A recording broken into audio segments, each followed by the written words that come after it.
Sunlight floods the living room as Alex fills the space with laughter, dancing with unbridled joy. Echo, a vibrant parrot, watches Alex's antics with an amused glint in its intelligent eyes. Amid a flurry of playful motion, Alex playfully apologizes. "Oops. Excuse me," in a comical echo. Echo repeats Alex's words, adding to the room's cheerful atmosphere. "Oops. Excuse me." In the quiet kitchen, Alex sits amidst a sea of unfinished homework, their mind lost in thought as the evening light casts long shadows. The entrance of the parent shatters the silence, a stern expression hardening their features as they step into the room.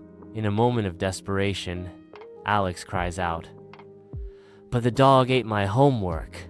In the warmly lit living room, long shadows dance as the parent, face flushed with anger, declares, "You're grounded, Echo."